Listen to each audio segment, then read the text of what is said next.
Declaro aberta a terceira sessão de trabalho. I declare the third work session of the 10th Summit of the Presidents of Parliaments of G20 with the topic Parliament in the Building of a Global Governance Adapted to the Challenges of the 21st Century. We have here at the table Ms. President of the Parliamentary Union, Tulipa Axon. Dear ladies and gentlemen, chiefs of delegations and dear parliamentarians, the international system faces a multi-faced crisis in the geopolitical, economic, and environmental areas. To face systemic challenges in a productive and effective way, it is key to reform the mechanisms and institutions of global governance, increasing their representativeness and legitimacy and work. In this purpose, the reform of the UN and especially of the Security Council seems crucial for sustaining peace and international peace and security, and for the promotion of sustainable development that is inclusive and fair. Likewise, the institutions of the international financial system, such as the International Monetary Fund and World Bank, have to improve their decision-making process, and engage in the combat to inequalities and the transition to sustainability, driving their financing mechanisms to promote economic and social advancements with environmental commitment and attention to the inequalities in the national context. The relation of the trade with sustainable development and the World Commerce Organization and the strengthening of the trade in the world and sustainable development and the investment agreement, the participation of women in international congresses and international trade, and the approach of sustainable development in regional agreements of trade are some of the topics that are being debated to enhance the governance of international trade in order to have it more open, fair, and sustainable. For all this, we need to discuss the crucial role of the parliaments in this movement, whether it is in the participation in international organizations or in the approval of international agreements and the harmonization of public policies in the national scope. Having done these general observations, I have the satisfaction to hand the floor to Mr. Numan Kurtulmus, President of the Parliament of Turkey.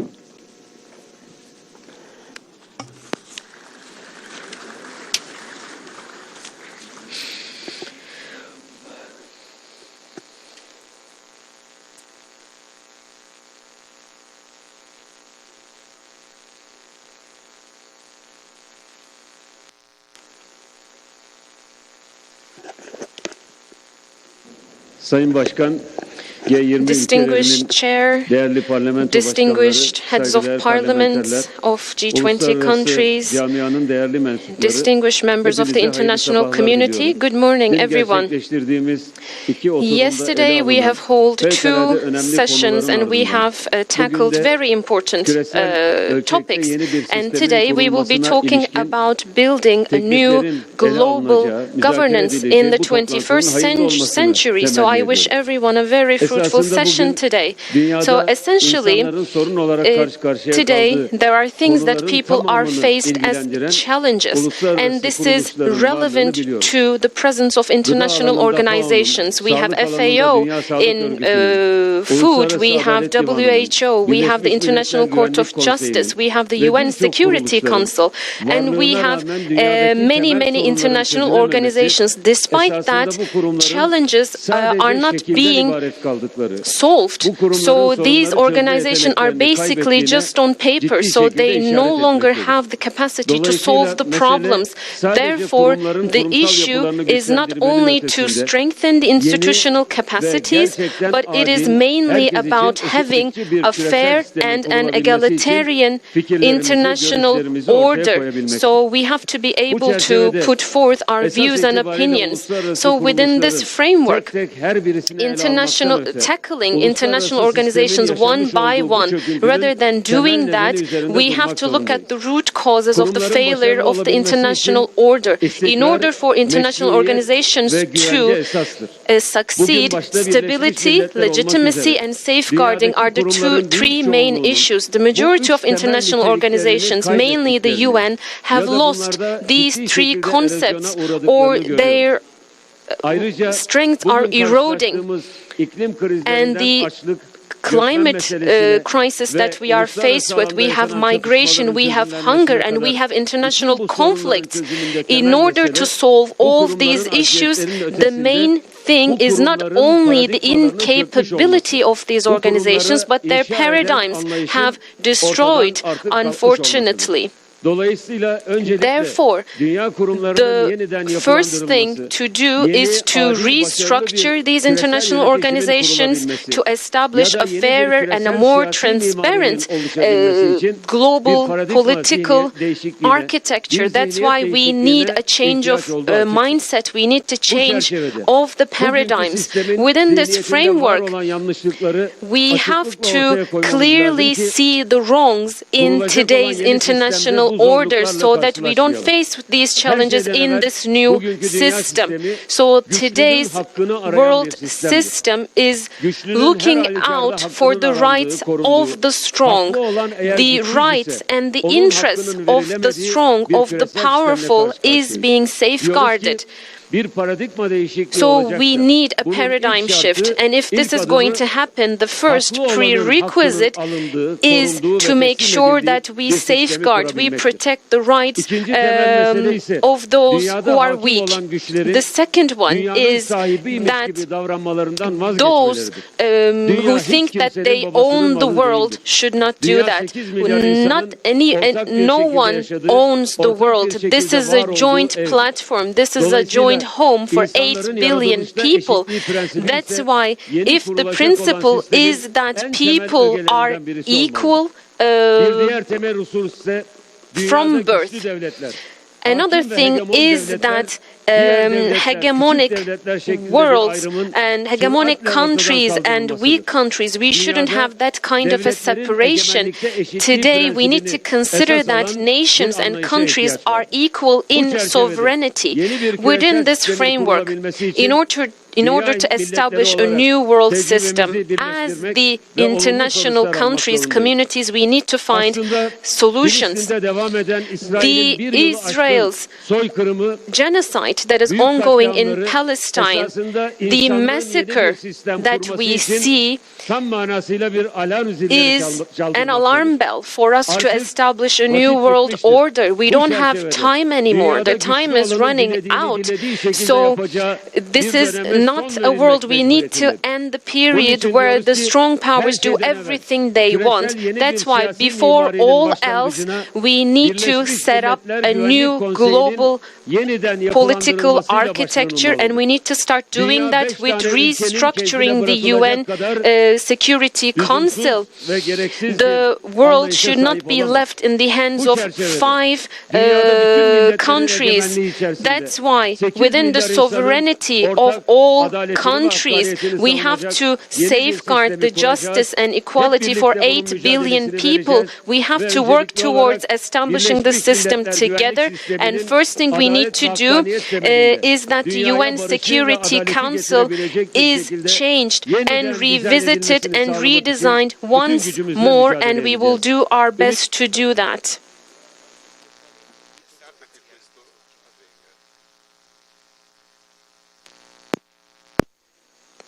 The speaker has been cut off, so the interpretation cannot be provided. Thank you.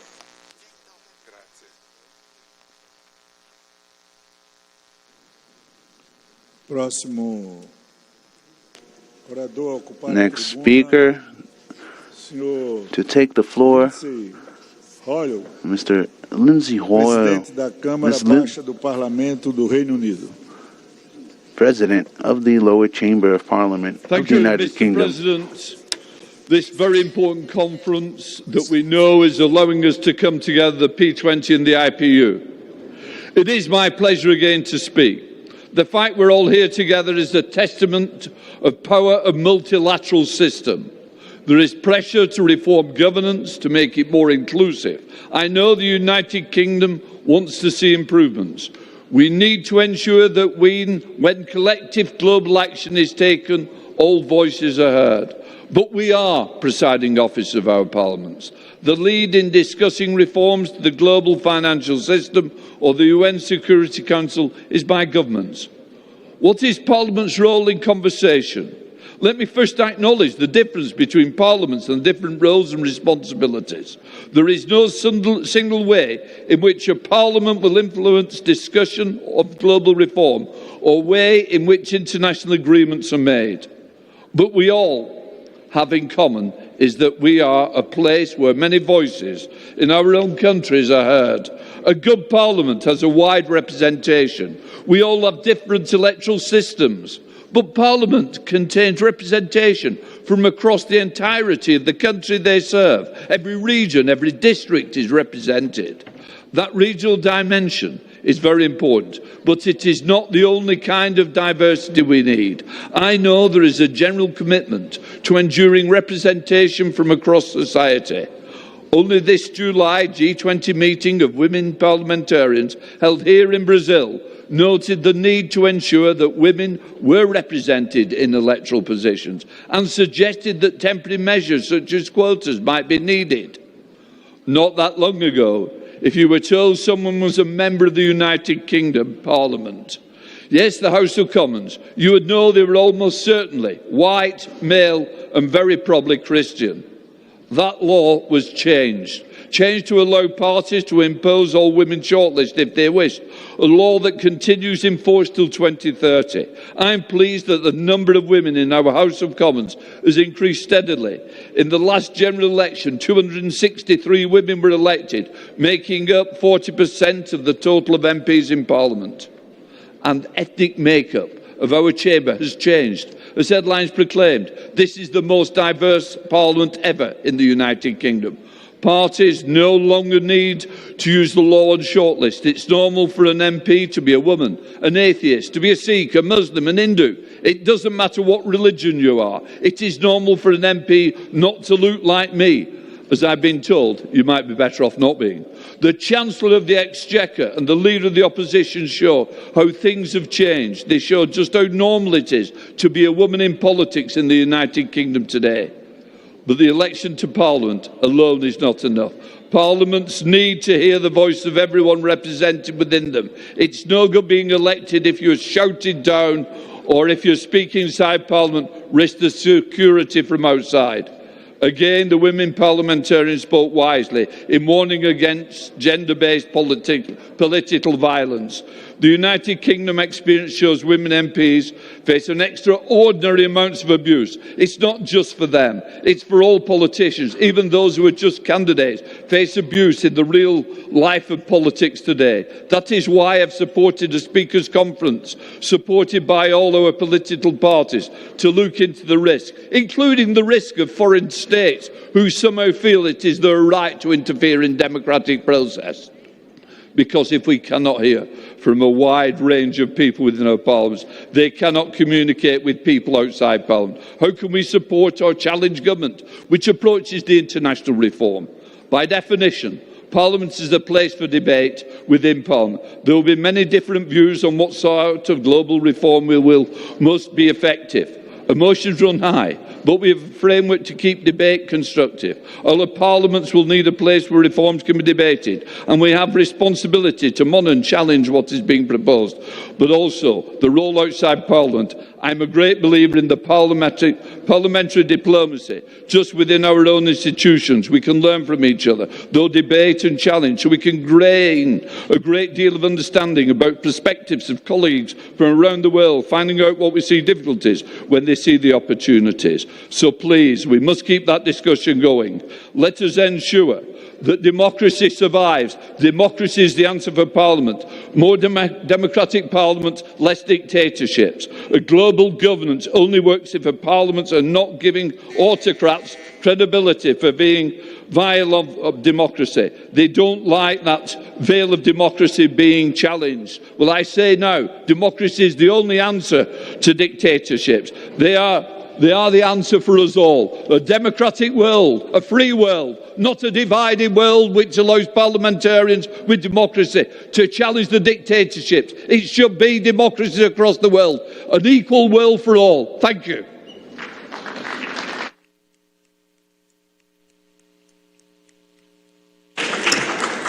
Queria, antes do próximo orador, registrar a presença em plenário do embaixador da Itália, Mário Cortese, do embaixador de Portugal, Luís Faro Ramos, e do embaixador da Turquia, Aliu Ibrahim Aksa. Próximo orador inscrito.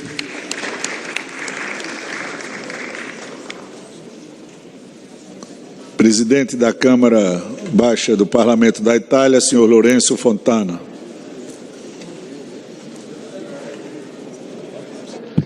Obrigado, grazie Presidente, ringrazio lei,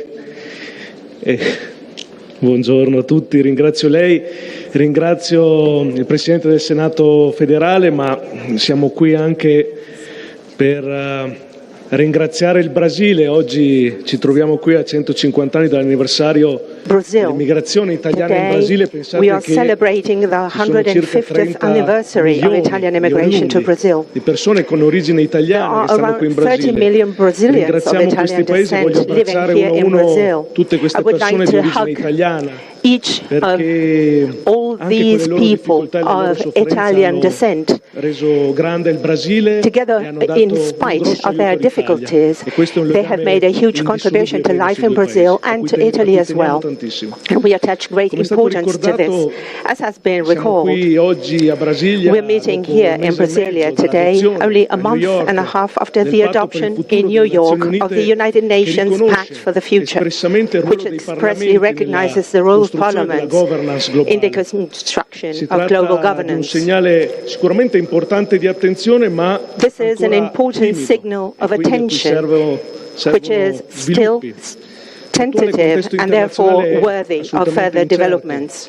The current international context is uncertain, characterized by new threats to peace and security, and this requires political solutions that can address the root causes of instability, from Ukraine to the Middle East, from Africa to the Indo-Pacific. We cannot resign ourselves to living in a world where wars, conflicts, and inequalities undermine the dignity of individuals and the identity of peoples.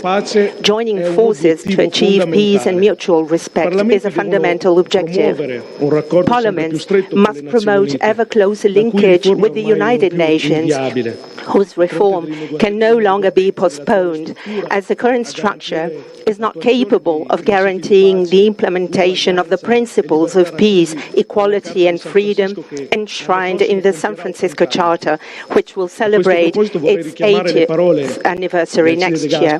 In this regard, I would like to recall the words of Alcide de Gasperi, the Italian statesman who at that time was one of the prominent personalities leading Italy's rebirth from the ruins of the Second World War. The future, he said, will not be built with force, not even with a desire to conquer, but through the patient application of the democratic method, with spirit of constructive consensus and respect for freedom. In every international forum, Italy has always remained faithful to this approach, and this year, during its rotating presidency of the G7, it has recalled the need to uphold a set of shared values to build development and growth. But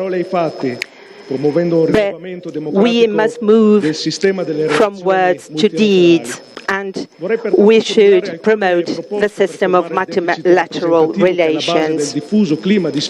I would like to put forward some proposals to address the representative deficit that is at the basis of the widespread climate of distrust towards the architecture of international organizations, which are considered to be less responsive to political and economic challenges and, in general, to the most urgent issues. First, further enhance the parliamentary dimension of the G20, as the Brazilian presidency has begun to do by convening the first forum of women parliamentarians of the G20, and then to enhance the role of parliaments so that parliaments can ensure that their role is not limited to the subsequent ratification of international conventions, but can participate in negotiations from the very beginning, to include a parliamentary segment into the calendar of the inaugural week of the UN General Assembly every year in September.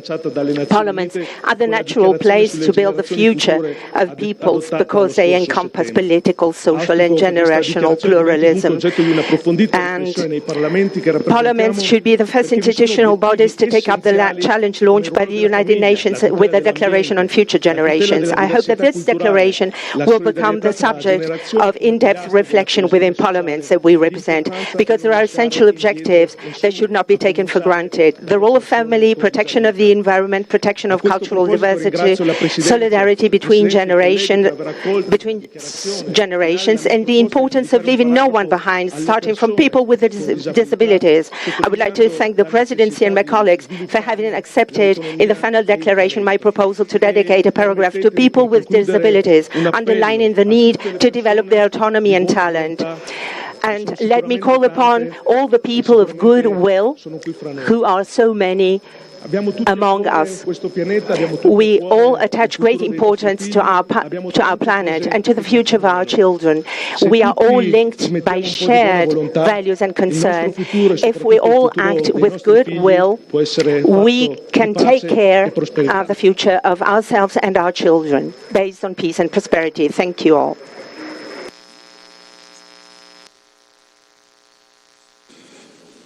Próximo a ocupar a tribuna, a senhora Puan Maharani, presidente do Parlamento da Indonésia.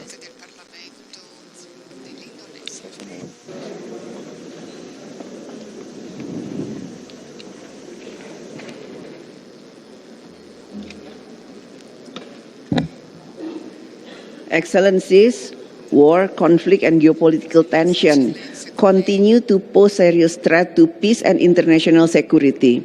Climate change and major power rivalry, global fragmentation have further worsened the situation and caused more uncertainty. The world has been in constant alert. All these prolonged global problems have raised the question of the relevance of the current global governance. International community needs to mobilize global action to tackle these problems. However, instead of strengthening international cooperation for united action, some countries undertake unilateral action and even neglect international law and the United Nations Charter. This is what we have seen in Gaza, where the call by international communities to end the war is neglected by Israel. Global governance today is not fit for purpose to resolve current global problems. 21st century problems need 21st century solution. Today's problems are different than challenges in the past. We have entered the multipolar world where no single country can solve global problems alone. But multipolarity could create more uncertainty and complexity without agreed rules of engagement. To contribute in solving our common concerns, we have to establish the G20 as the main forum of international economic cooperation. We have many more players now, including middle powers and developing countries, but more players does not guarantee that we can manage all global concerns. The only way to manage the complexity is through a reform and strong multilateralism. This will avoid further fragmentation and polarization among countries. With all this in mind, we have to ensure the current global governance, especially the UN, can cope with the 21st century challenges. To be more relevant, the UN must be able to meet the needs of the people. Various international problems, such as global warming, have resulted in negative impact to the people that we serve. Our constituent demand the UN to contribute to solve rising food and energy prices and even enhance quality education. Global problems need global solutions. Government alone is not enough to solve today's complex global challenges. Therefore, we need more active Parliament to be part of the solution. Parliament should contribute to build trust that is needed to reform global governance. Parliament have to reaffirm their commitment to international law and the UN Charter as the guiding principle of the interstate relation. We have to uphold multilateralism and resist the temptation to pursue unilateralism. We, as parliamentarians, must contribute to strengthen global governance that is relevant to 21st century situation. 21st century global governance should be more representative, effective, democratic, and accountable. This is why we need to reform the UN Security Council, UN General Assembly, and international financial institutions. In this regard, Parliament should be at the forefront to defend the value of democracy at the national level and also the global stage. This is where parliamentary diplomacy can play a more critical role in bringing the interests of the people to the global stage. Parliamentary diplomacy should contribute to create lasting peace by resisting the use of force in resolving the dispute, and parliamentary diplomacy should work more closely with the government to build strategic trust to solve polarization among countries. To conclude, let us collaborate to enhance global governance through parliamentary diplomacy so it will reflect the interests of the people. Thank you.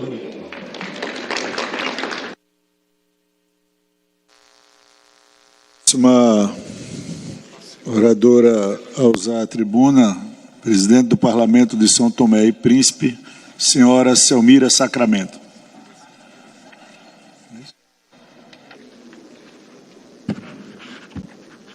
Muito obrigada, senhor presidente. Saúdo a todos e a todas e todo o protocolo observado. A administração dos assuntos internacionais constitui um meio indispensável para assegurar a cooperação entre nações em áreas como economia, segurança, The administration of these international matters constitutes an indispensable means to assure the cooperation between nations in areas such as the economy, security, the environment, human rights, and the significant evolution in the way in which the nations interact and can be observed since the Conference of Bretton Woods, which led to the creation of institutions such as the International Monetary Fund and the World Bank, and the modern dynamics of the G20. The climate crisis, social inequality, forced migration, the arrival of new pandemics, and disinformation are just a few of the challenges that surround us.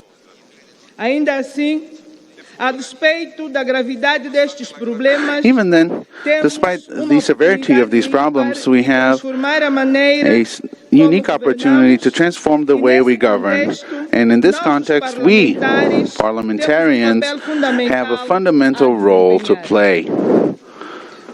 We should, therefore, emphasize the reinforcement of international cooperation which we have established, reflecting an exchange of best practices, working side by side, both developed and developing countries, to maximize the gains of the progress and guarantee that no one is left behind. In doing so, we create not only stronger bonds between our nations, but we also build a solid foundation for a more prosperous future. It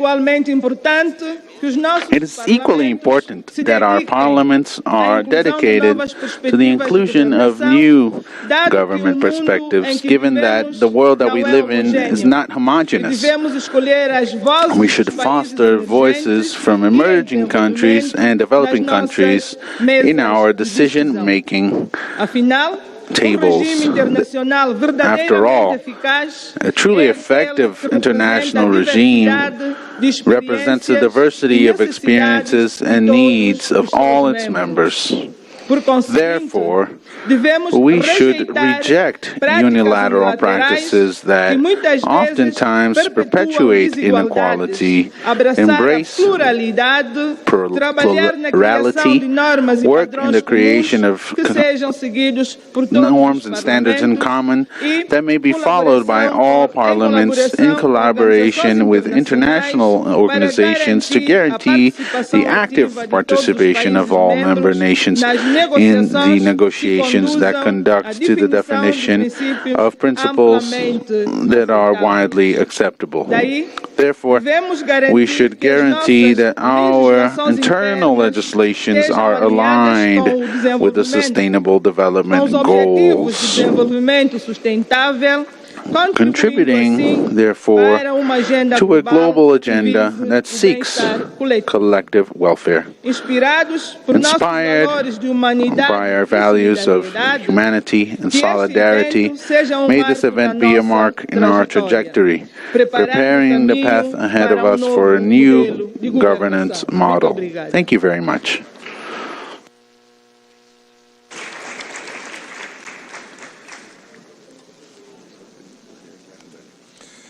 Próximo orador à tribuna, next speaker do Parlamento de will be the Portugal, President of the Parliament of Portugal, Mr. José Pedro Correia Aguiar-Branco.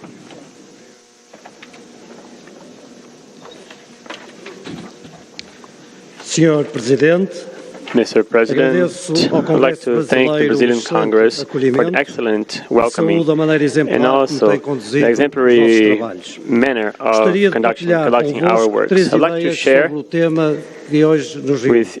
with you some important topics. The first one is to keep everything as it is not an option. The current challenges and the future challenges are not resolved with old responses. We need new responses. The adaptation of architecture of the rules in the international level to face the new challenges is inevitable.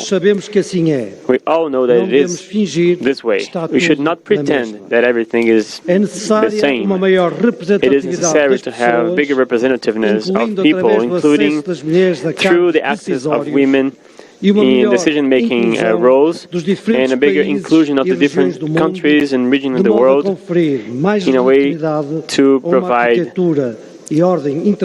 a more legitimate and a better architecture to the world order. The climate crisis, the digital revolution, the struggle against hunger and inequality are some areas that need new approaches. The people around the world need responses. People matter. The UN itself acknowledges the need for change. The Summit of the Future, carried out in September this year, shows paths that should be taken. And it includes the reform of the Security Council of the UN. Second point is the parliamentary diplomacy, which as a tool to be used. In the world, we have extreme positions and initiatives that promote and build bridges. Our necessary exercises, such as this summit here of P20, are necessary for fostering the empathy and respect and accepting differences. Here, the parliamentary diplomacy gains relevance as a complement of the executive power. There's an aspect that is common to all parliaments. They are, by excellence, the houses of dialogue. We are here, and we come from different regions with different contexts. We, parliamentarians, we are the product of different political systems who have different responses and visions. Aware of these differences, we have to be aware, we have to be able to find ways for dialogue with the goal of knowing and understanding the differences. From our side, we don't want to give lessons to the world, but we advocate for democracy and individual freedoms. We know that representative democracy is the best solution to contain within the parliament the confront of ideas in favor of social stability and respect to individual. The scenario of fragmentation that we see in different countries, including Portugal, the parliament, they have a centrality that is very relevant, as well as the parliamentary diplomacy. The third point is to have an international order based in international law and human rights. An international order that is anchored in international law is always better than an order based in the law of force. We can show flaws regarding the implementation of international law. We can even disagree concerning some specific aspects in this international order. But one thing is for certain, the world without rules based in the law of the strongest, it cannot be the option. Therefore, referring to the conflicts that go beyond their borders in the case of Ukraine and also Gaza, we should not and we cannot be complacent. We need to condemn what has to be condemned. The violations of territorial integrity, violations of human rights. If we do not do this, we will undermine one of the biggest accomplishment of humanity, a world based in rules. This is why we should not agree in exchanging international law for vain promises of peace and prosperity. We need peace in Europe, in the Middle East, and in the region of the Great Lakes. For this, we need to work together, but always guided by respect of international law. Dialogue, always. Change, inevitable, but never accept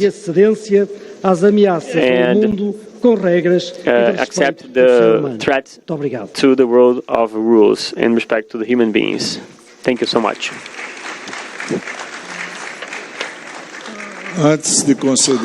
Before I give the floor to the next speaker, I'd like to give a piece of information to everyone present, that as soon as the present session is over, we will begin the closing session of the 10th Parliamentary Speakers Summit of the G20. The next speaker, the President of the Singaporean Parliament, Mr. Kian Peng Seah. Distinguished colleagues, good morning. We convene today at a pivotal moment in history to address the vital issue of global governance for the 21st century's challenges. As we gather here, our world faces profound challenges.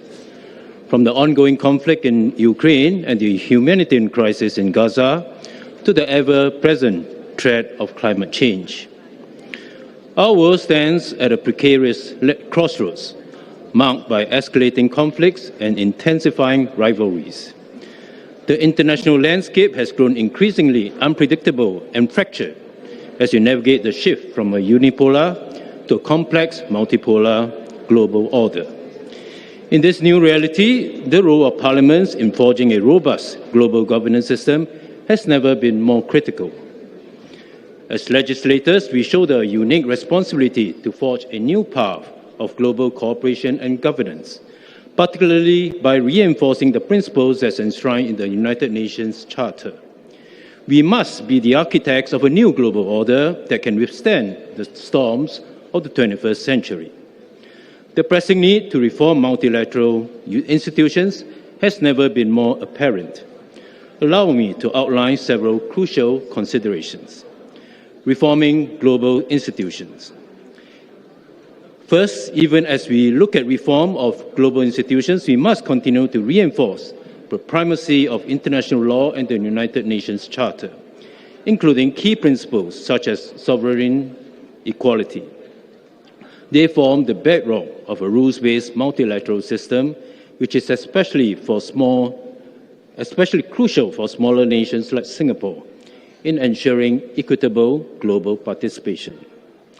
We need to revitalize the World Trade Organization. We must maintain the core functions of the WTO and work towards the restoration of a fully functioning dispute settlement system. The WTO's rules must be regularly updated to ensure it remains relevant in a rapidly changing global economy. We must also embrace flexible multilateralism. We should exercise flexible multilateralism and explore creative modalities that will allow members who are ready to move forward on important issues, but in an inclusive manner that allows others to come on board when they are ready and willing to do so. This is exemplified by the joint statement initiatives at the WTO, such as the one on e-commerce that Singapore is a co-convener of. We must also navigate digital and sustainable revolutions. We must develop new frameworks that govern digital and sustainable economies, following models like Singapore's Digital Economy Partnership Agreement. As parliamentarians, we carry a responsibility that extends beyond our borders. We must strengthen our ties with global institutions, ensuring they work for all nations. Foster networks that enable collaborative problem solving. Advocate for legislation that supports sustainable development and human rights. Pursue economic partnerships that address global issues like climate change. Our role is not only to oversee and legislate, but also to serve as advocates for a more representative and responsible global governance structure. As legislators, we are more than observers. We are participants in shaping the global order. We are the bridge builders between the local and the global, translating the aspirations of our constituents into concrete actions on the world stage. The time has come to reinvigorate multilateralism and fortify the role of the United Nations, the World Trade Organization, and other global institutions as vehicles for peace, sustainable growth, and shared prosperity. It is also timely to look into how these multilateral platforms can better address both current and future challenges. Singapore, as a small state but committed member of the international global community and deeply invested in the rules-based international order, we stand ready to contribute to these efforts. In conclusion, while the challenges we face are great, our collective potential is much greater. By working together, by reforming our institutions, and by staying true to our principles, we can build a global governance system that is more just, more resilient, and more prepared for the challenges of the future. Thank you very much and have a great day ahead.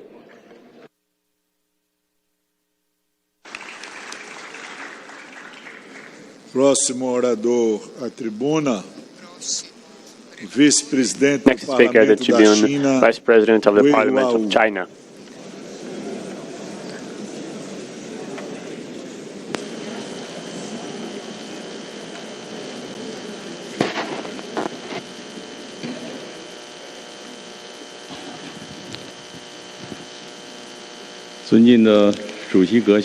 Your Excellency, Mr. President, ladies and gentlemen, it is a pleasure to attend this G20 Parliamentary Speakers Summit held in the beautiful city of Brasilia.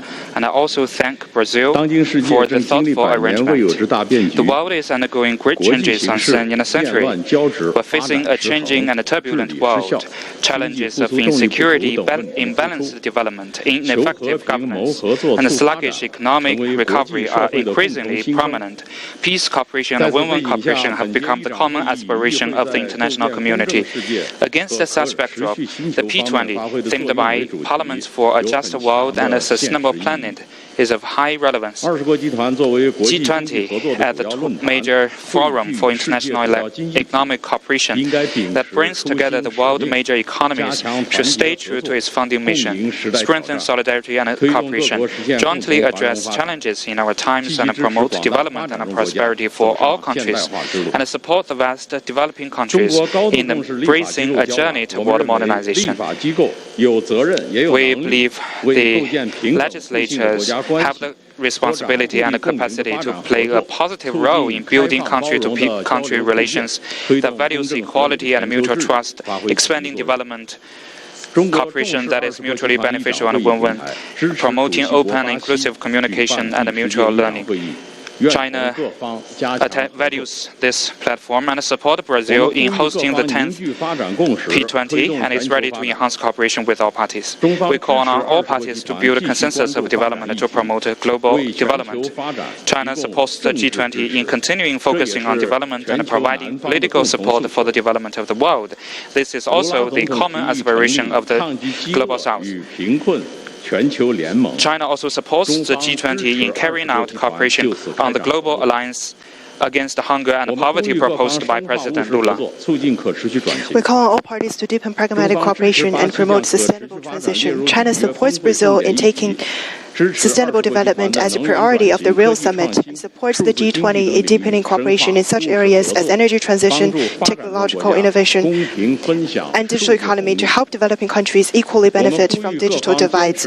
We call on all parties to pursue win-win outcomes for all and improve global governance. The G20 needs to uphold true multilateralism, safeguard the international system with the UN at its core, the international order underpinned by international law, and the WTO-centered multilateral trade regime, and actively advance the reform of the global financial architecture. We call on all parties to build partnership and jointly address global challenges. We need to continue to carry forward the spirit of partnership, keep to the G20 mission as a platform for international economic cooperation, strengthen micro-policy coordination, build an open world economy, and work together toward the real vision of a just world and a sustainable planet.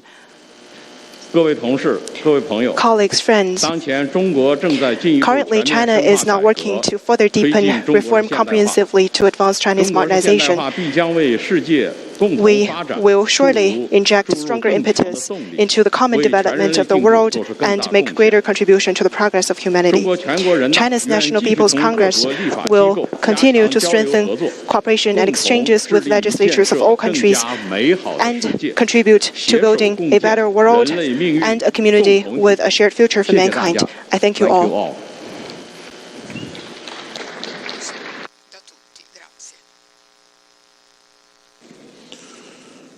Próximo orador a ocupar a tribuna, vice-presidente da Câmara Alta do Parlamento da Índia, Sr. Shri Harivansh.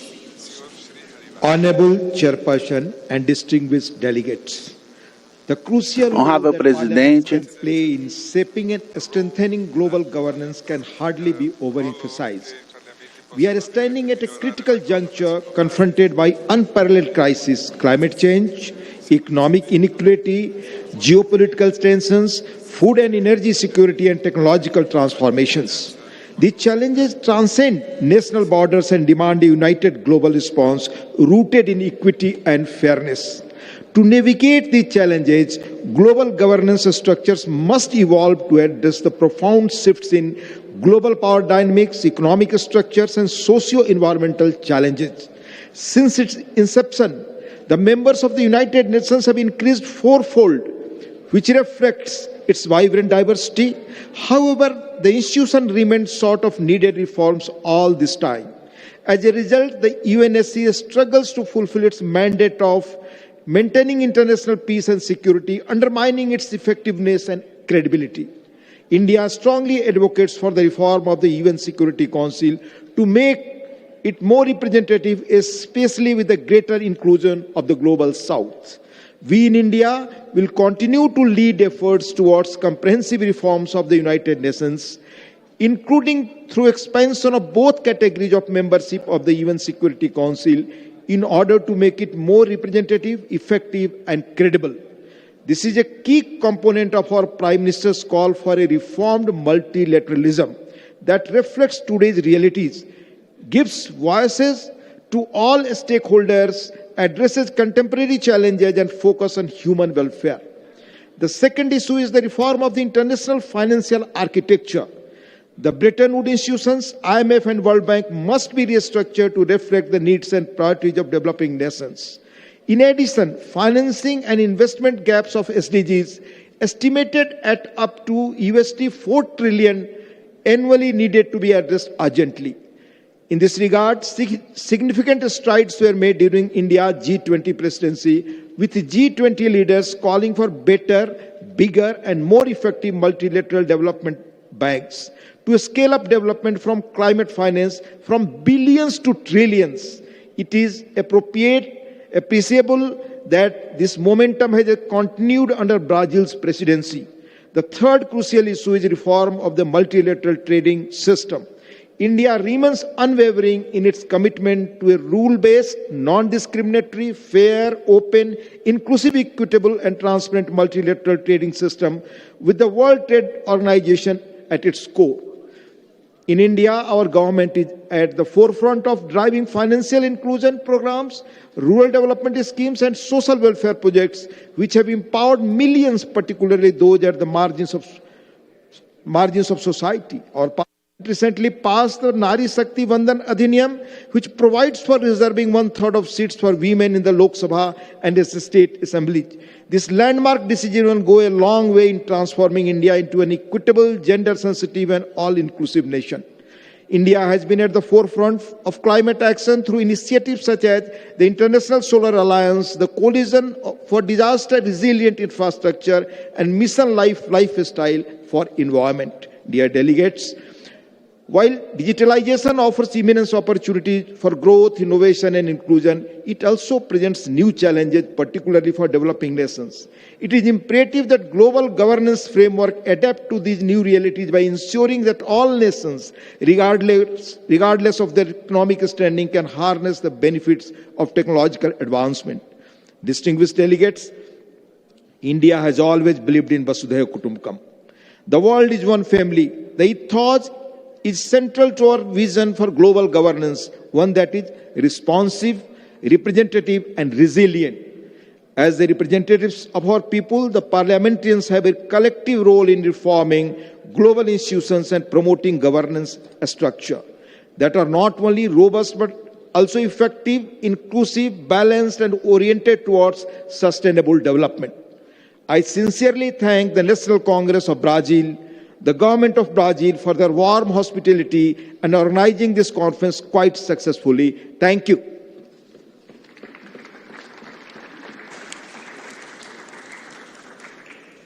Próxima oradora a ocupar a tribuna. Next speaker, Vice-Presidente do Parlamento Europeu, the Vice President of the European Parliament, Schaldemose. Ms. Christel Schaldemose. Yes, parliamentarians. It is an honor for me to join you today on behalf of the President of the European Parliament, Roberta Metsola, to speak about how we parliamentarians can help rejuvenate global governance. First, let me remind you of the challenge. Multilateralism was one of the 20th century's greatest success stories. It was an answer to the brutal world wars. Our ancestors made a choice to join forces in diverse assemblies to negotiate rather than obliterate. The United Nations was the premier example of this spirit. The European Union was launched in the same spirit as was the African Union and ASEAN. For decades, our societies benefited from the efforts to work out common solutions together. But for many people today, the 20th century and its great projects are beginning to seem slightly antiquated. Structures that seemed so consensual when they were first made are less so now. Majorities are still possible, but come with a price. Russia's invasion of Ukraine has caused enormous rift, not only on Ukraine's sovereign territory, but also on the multilateral forums. The UN General Assembly has resoundingly condemned the war, but we have seen camps form around votes. The UN Security Council has, unfortunately, become another amplifier of differences. Even with its too limited membership, the Council is paralyzed. Since 1991, Russia has, for example, used its veto 35 times, far, far more than any other permanent member. This has meant, among other things, that the UN peacekeeping missions we could and should have sent are not deployed. The international financing institutions are also facing their own call for reforms, calls for a more diverse input and more effective output. This is our challenge. Then what is our solution then? The solution is not to dismantle these structures. The solution is not to create a glut of the 21st century alternatives while leaving the old forums to decay into irrelevance. But reduce, reuse, and recycle are words that we are learning to live by today in order to protect nature. We can also apply them to global governance. Let us reuse and recycle the multilateral forums we have while reducing bureaucracy and procedural burdens. In this process, we parliamentarians have an essential role to play. If there is one skill we have developed, that is one of finding workable solutions for our diverse constituencies. My own, the European Parliament, is the only directly elected, multilingual, multi-party, transnational parliament in the world. We parliamentarians scrutinize our governments. Sometimes we contest their actions, but always with our citizens in mind. This seems to me to be the blueprint for reforming the multilateral system by involving parliaments more directly in the structures of global governance. Our own forum here is one example of a good structure that could be reused and even expanded. For instance, including the African Union has been a very important step in that direction. Another step would be creating a UN Parliamentary Assembly. This assembly could facilitate structured exchanges of ideas amongst elected representatives from around the world. It would make decision-making more transparent by placing the responsibility on us, democratically elected parliamentarians, to explain what we're doing and how we vote, and also to connect more directly with citizens. This would help us reinvigorate multilateralism. We need to repair it. We need to adapt it to the current challenges and conflicts that we are facing today. So, dear parliamentarians, I hope that you will join me in pushing for a more democratic, upcycled form of global governance. We truly need it, but we need also to connect with citizens. So therefore, this is so important. Thank you very much for today.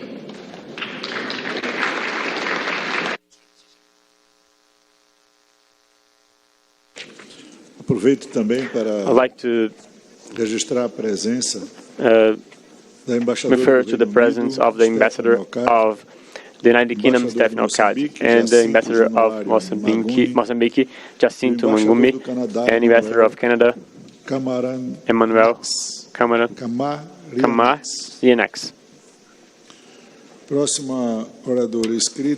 The next speaker is the Vice President of the Lower Chamber of South Africa,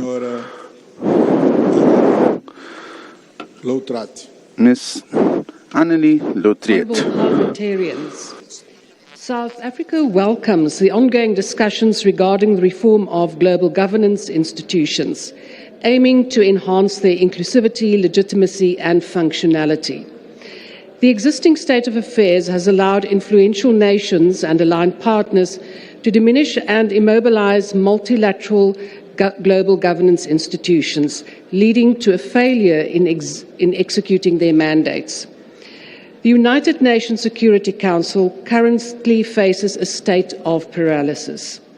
This is primarily due to the dominance of a few powerful nations within the Council disregarding the impact of their decisions on numerous lives affected by devastating conflicts worldwide.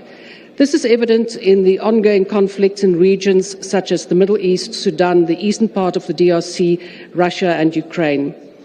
To make the Council more effective and representative, South Africa reiterates the African Union position articulated in the Eswatini Consensus, which advocates for Africa's representation on the Council through 2 permanent seats and 5 non-permanent seats. We also advocate for the abolishment of the veto power. Historically, the veto power has been misused to disempower countries, undermining the Council's capacity for fair decision-making and often obstructing critical actions on matters of global importance. South Africa extends its appreciation to the permanent Council members who support its reforms. It is our hope that their stance will be emulated by other members to improve the Council's effectiveness and to render it more representative. In this respect, the G20 parliaments also have a role to play. By actively engaging with our respective UN ambassadors and foreign affairs ministers, our parliamentary committees can ensure that parliamentarians are involved in and well informed about Security Council reform discussions. Our parliamentary influences can steer our nation's stance on this critical global issue. Furthermore, there is a pressing need for reform within the global economic governance system, particularly within the World Trade Organization.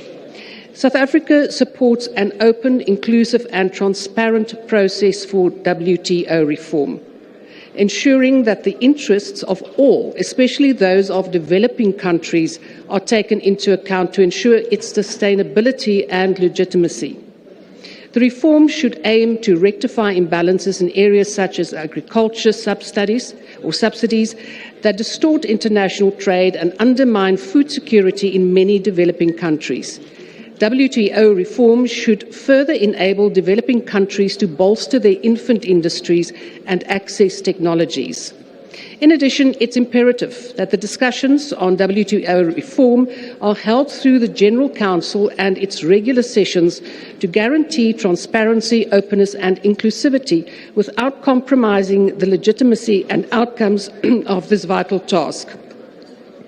A functional, independent and effective dispute settlement system is also crucial for upholding the rights and obligations of all WTO members and ensuring fair and impartial enforcement of the rules. The South African government has been actively pursuing regulatory reforms to reduce trade-related costs and enhance the ease of doing business. These reforms encompass heightened investments in infrastructure aimed at revitalizing key transportation corridors crucial for the export of goods. Notable projects include the expansion of the Durban port and the modernization of the freight rail system to allow private rail operators access to the network, all contributing to decreased logistics costs and improved trade efficiency. Our country also boasts a robust constitutional and legislative framework that looks ahead when it comes to regulating e-commerce, ensuring robust protections for personal information and advancing access to finance for women. Notably, the Electronic Communications and Transactions Act stands as the primary legislation governing e-commerce in South Africa.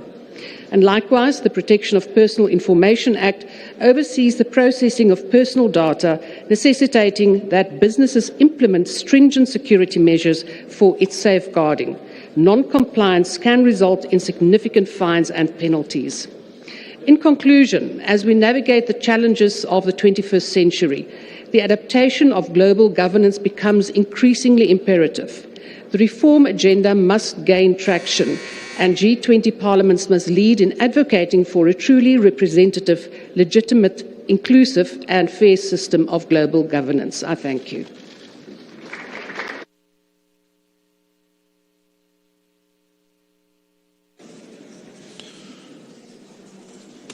Seguimos com a próxima oradora, presidente do Parliamentarians, senhora Blanca Margarita Velarde Duarte.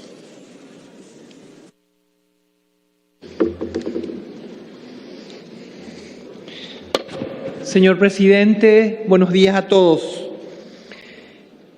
La gobernanza en el mundo actual debe abordar tanto los nuevos retos como los desafíos remanentes que tienen el potencial de agudizarse.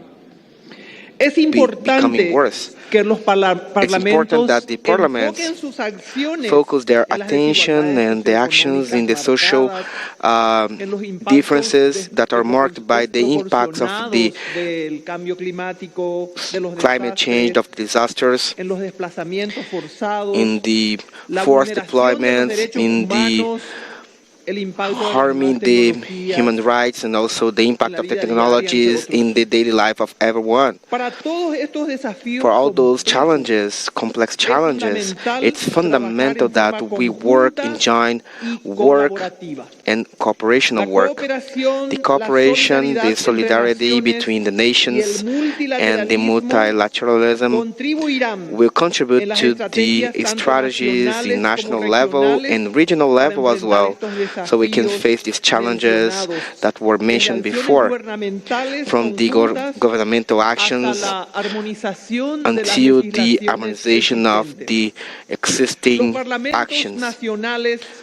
The national parliaments should be part of the negotiation processes and also of the regional commitments, international commitments, so that in an assertive way they can generate the public policies in the legal frameworks that respond to the challenges of our current contexts. So the high-level spaces of regional coordination should be present, and this forum, this summit of presidents and other fora for the parliaments as well should be fundamental to keep discussing and arriving to agreements between the countries to promote the parliamentary diplomacy, to guarantee the promotion of the human rights. We have to reject the authoritarianism and also the public administration abuses, everything that goes against the rule of law, so that we can include people, so we can respect people and respect the regional international treaties on the matters we are discussing, like just as the Inter-American letter.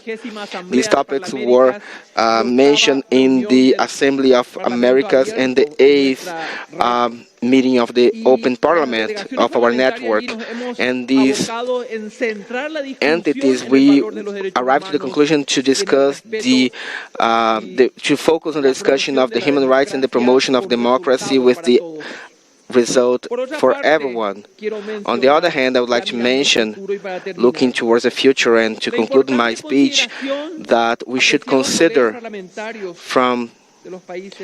with the countries of the G20, we should have an important consideration in regards to the science and the productive applications. This immediate unfolding of the science that can be a factor that should be more considered to avoid inequality. This fourth, scientific industrialization, and with the AI, has administrated in a solidarity framework and a fraternal framework that can be for the promotion of development, but can also be something that can make worse the inequalities between the nations. With AI, we have an extraordinary tool not only for education, for health, for the promotion of the society, but it's also a tool for to combat the organized crime. And how can we make this tool to be democratized in a solidary way? How can we make that to be democratized in a fair way? That's something that we have to consider, especially in the South Globe, those who suffer the most with the problems we are talking about here. It's an element, it's an issue that we have to think, because science is neutral, and the big organizations, they are funding the knowledge, and sometimes they are going to take the ideologies and put into science, and those who are the poorest are going to suffer the most, and they are going to be affected by the transformative power of these tools. So thank you so much for listening to me.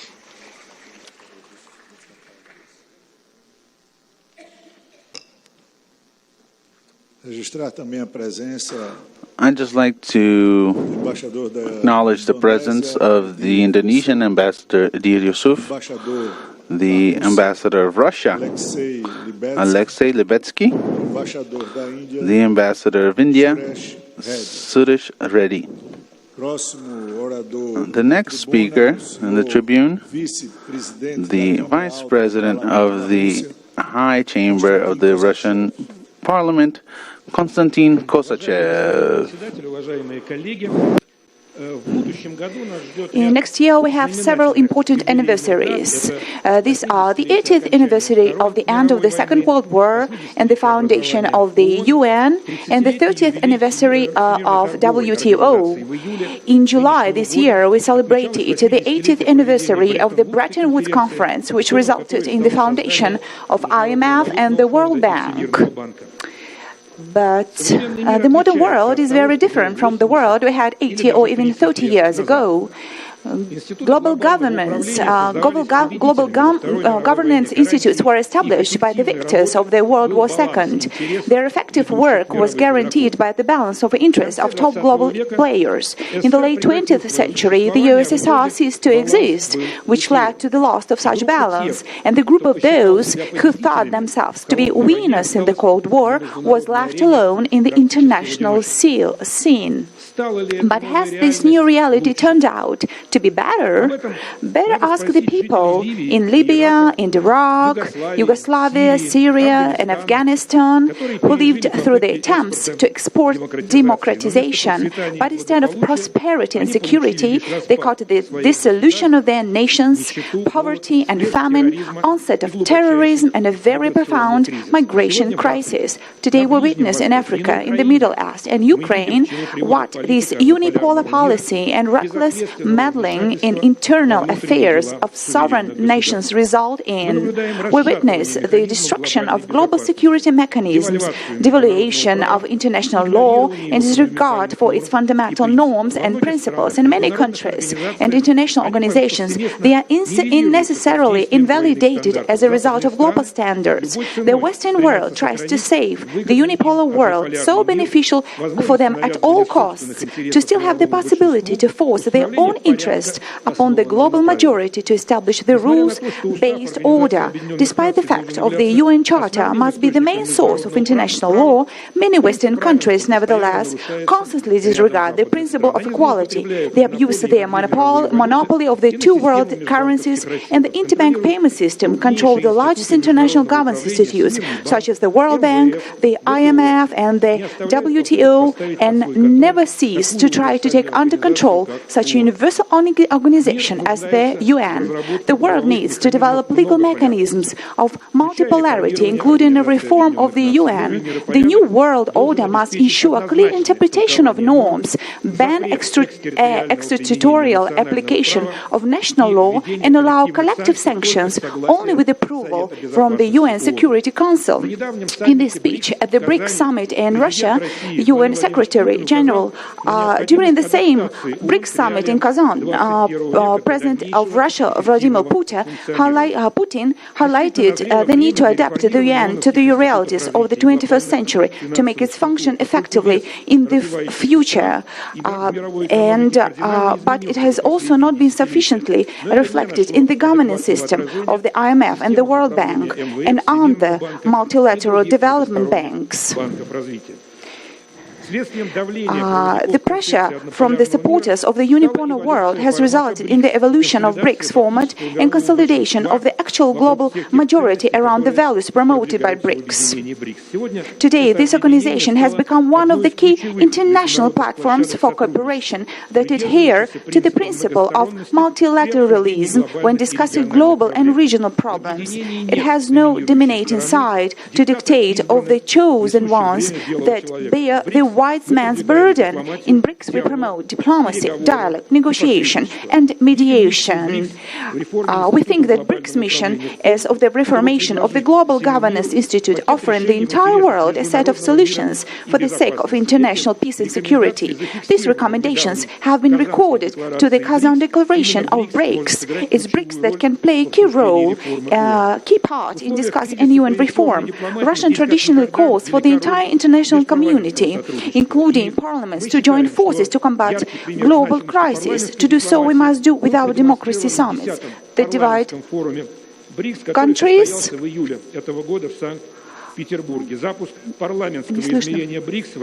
In these times of crisis diplomacy, the role of interparliamentary cooperation is greater than ever before. One of the most important areas of work is regard to promote the idea of unacceptability of sanctions against parliamentarians. Parliamentary diplomacy is a high priority area to work for the Federal Assembly. Dear colleagues, Russian Federation is ready at all levels, professional and parliamentary democracy is ready to pay great contribution to the reform of the global governance institutes. You can count on our contribution. Thank you very much for your attention.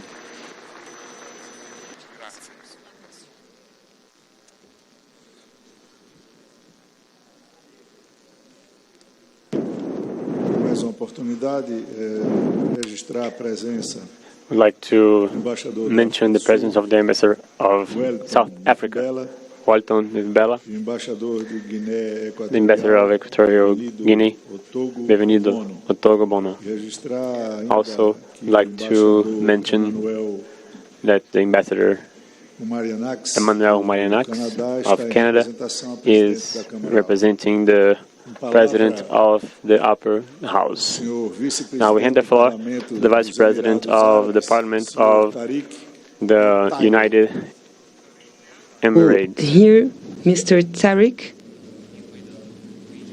Al-Tayer.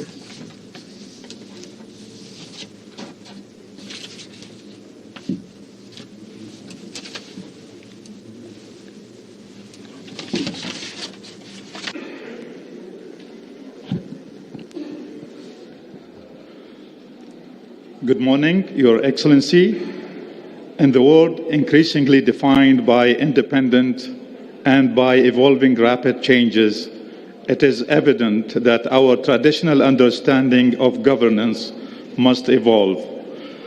The conventional definitions of governance, bound by national borders and limited by local policies, which fall short of addressing today's complex interconnected challenges. Governance is no longer merely the exercise of authority within borders. It is the art of coordinating collective aspirations with shared responsibility, of creating flexible framework that transcend national interest to foster common values and sustainable growth. The urgency for this governance transformation indeed is highlighted by three undeniable realities that currently shape our coexistence, realities that demand collective responses. First, in an age of globalization, any crisis is no longer contained within the borders of a single country or region. Environmental crises, for example, do not respect boundaries, of which climate change alone is projected to cost the global economy over $23 trillion by the year 2050 if left unaddressed, impacting South and North nations alike, while the extreme weather phenomena may force up to 1.2 billion to emigrate by 2035, particularly from the south to the north. Secondly, the response to these crises can no longer fall on a single nation or region as well. In a world of eroded geographical boundaries or coordinated global response is essential. The 2008 financial crisis and COVID-19 pandemic are crystal clear examples illustrating that national borders couldn't be effective shield to diminish their global devastating effects. Lastly, we are navigating in a digital era where data and technology accelerate at unprecedented speed, creating enormous opportunity and deep inequalities. Altogether, this era, with information flowing across borders instantly, has much widened the digital divide between developed and developing nations, and has created new challenges related to privacy, credibility, and ethical data use. Accordingly, these realities highlight the need for renewed concept of governance, one that embraces both national and global responsibilities, one that is adaptive, inclusive, and forward-thinking, capable of addressing the unique challenge of the 21st century far beyond national borders. For example, at the political level, we all live in a multipolar world that is marked by diverse ideologies and interact aspirations. Unchecked geopolitical tension risk destabilizing regions and compromising global peace. Effective governance, therefore, must champion coexistence, tolerance, dialogue to ensure peace, security, and human rights. The same can be said as regards technologically, whereby the rapid digital transformation, which brings both opportunities and challenges, demand governance structure that ensure equitable access to digital tools and protect individual privacy. Otherwise, the digital divide will only grow and technological disparities will only deepen.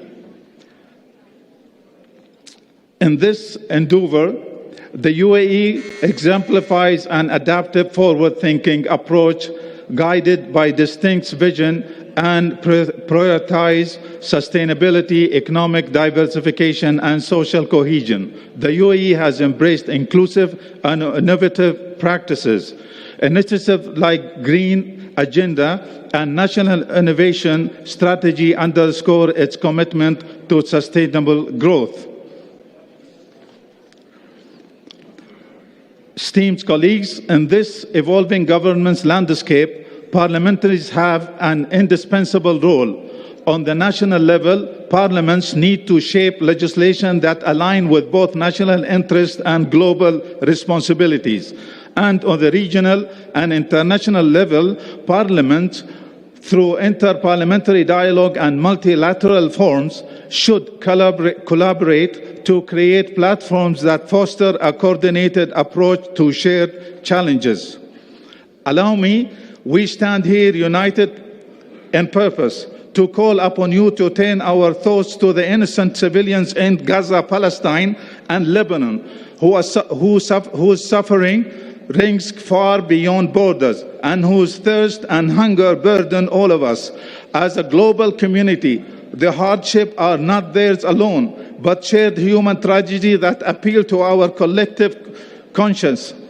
And so, the world stands in urgent need to peace, of a peace that is more than an absence of collective or war, but a principle and a belief rooted to coexistence, tolerance, and compassion for one another.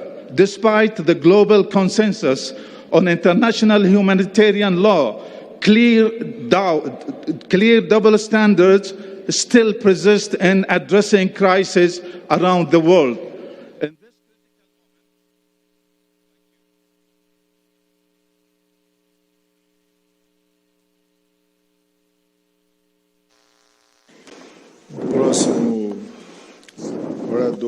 Next speaker On the floor, the Vice President of the High Chamber of Spain, Mr. Javier Maroto Hansaval. Ladies and gentlemen, one of the most visible challenges we face is energy security, especially in providing natural gas and oil to our countries. After Russia committed an illegal and cruel aggression against Ukraine, many countries have forced to seek diversified and reliable energy sources. We must work together to invest in more renewable sources and innovative energy solutions to meet both domestic demands and support a sustainable future. Climate change is another issue of common concern. Desertification, droughts and extreme weather patterns are becoming common every day, displacing communities, disrupting agriculture and exacerbating resource scarcity. And ladies and gentlemen, killing people has happened in the Brazilian city of Porto Alegre, where 183 people lost their lives, or as we sadly are observing these days in my home country, Spain, where 219 people have died in Valencia. And we must not lose sight of another threat that transcends borders: terrorism. We should confront terrorism in all its forms because the threat is evolving and growing. Terrorist groups exploit weak governance, recruit vulnerable populations, and target areas already destabilized by economic and social hardships.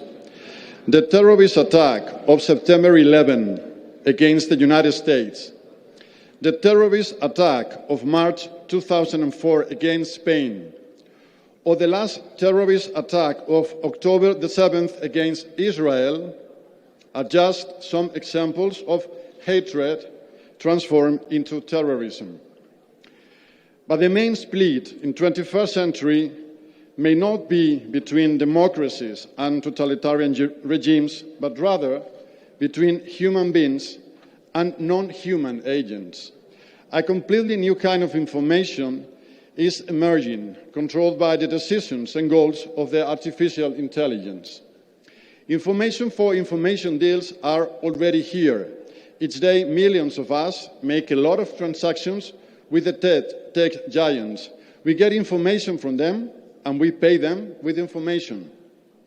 As more transactions follow this model, the information economy grows at the expense of the money economy. So we should be able to develop a new tax system. Taxing only money distorts the economy and political picture. Some of the wealthiest entities in the country are paying zero taxes because their wealth consists of megabytes of data rather than billions of dollars or euros. My last topic is globalism. Marine Le Pen, leader of the National Front Party in France, said, "The cleavage no longer separates left and right, but globalists and patriots." In August 2020, President Trump said, "We have rejected globalism and embraced patriotism." Luckily, this binary position is mistaken in its basic assumption. Global cooperation and patriotism are not mutually exclusive. For patriotism isn't about hating foreigners, it is about loving our compatriots. And there are many situations when, in order to take care of our compatriots, we need to cooperate with foreigners. COVID-19 provided us with one obvious example. Pandemics are global events, and without global cooperation, it is hard to contain them, let alone prevent them. Contrary to what populists argue, globalism doesn't mean abandoning national loyalties or opening borders to unlimited immigration. In fact, global cooperation means a commitment just to some global rules. These rules don't deny the uniqueness of each nation. They just regulate the relation between nations. A good model is football rules. Brazil cannot play football against Spain unless Brazilians and Spaniards first agree on the same set of rules for the game. That's globalism in action. So let's win this match together. Thank you.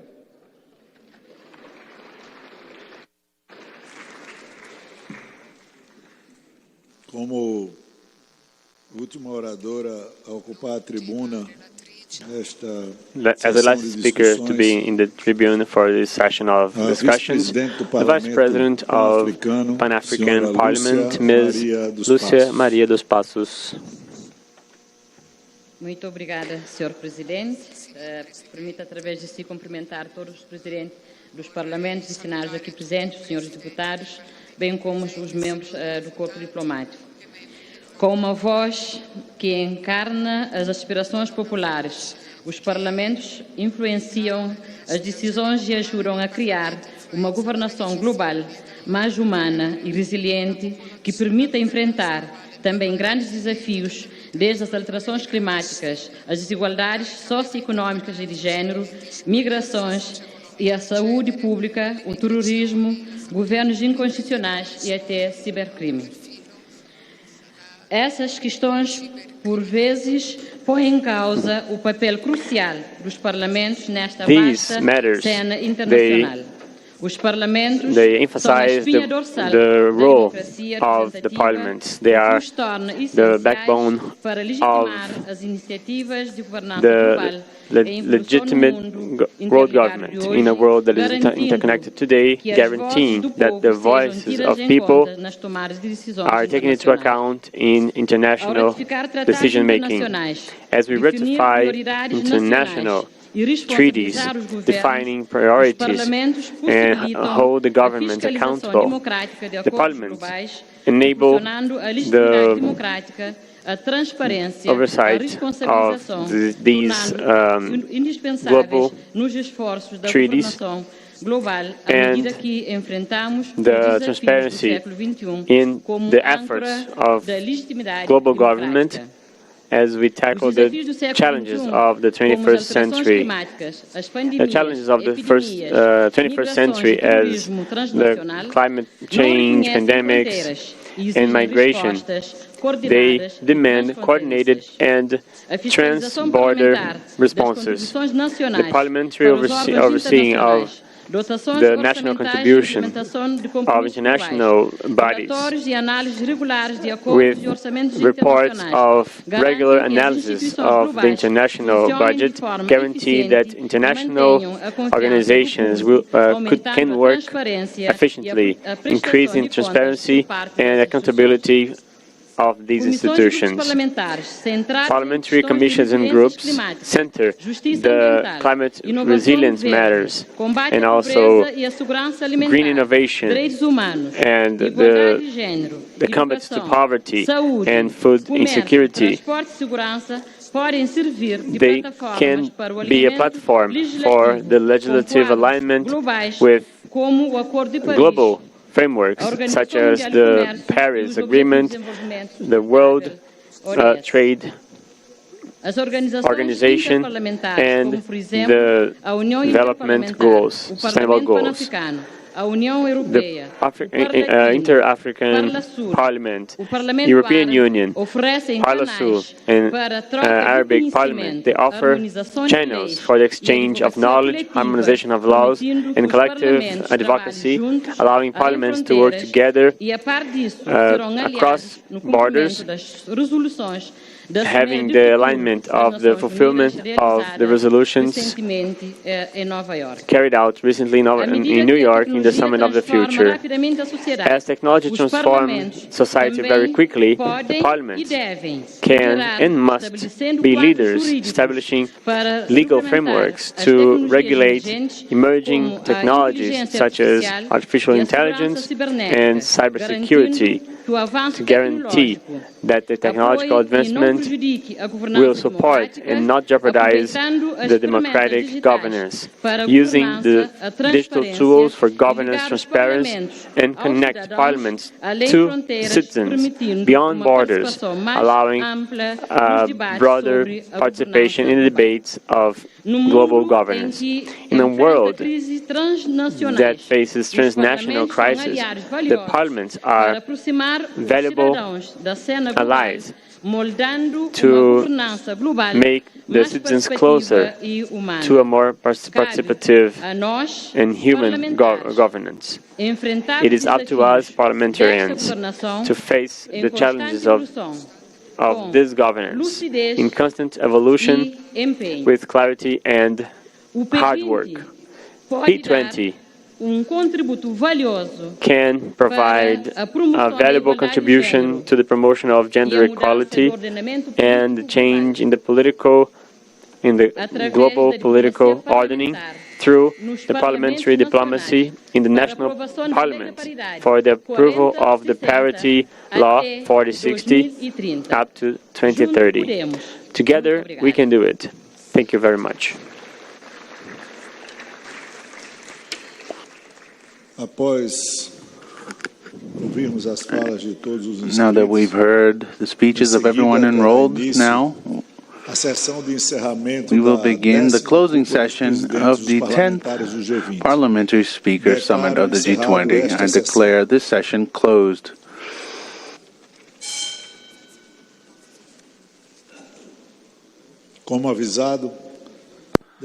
As we said, I now open the closing session of the 10th G20 Parliamentary Speakers Summit. To make up the table together with this presidency, Mrs. President of the Inter-Parliamentary Union, Julianson. The presidency would like to communicate that due to family issues, the President of the Federal Senate, Senator Rodrigo Pacheco, will not be able to participate in the closing session. The presidency has the satisfaction of informing that in our conversations and consultations along the last few months, through a transparent and inclusive process and with a wide-reaching and constructive participation of parliaments of G20 members, of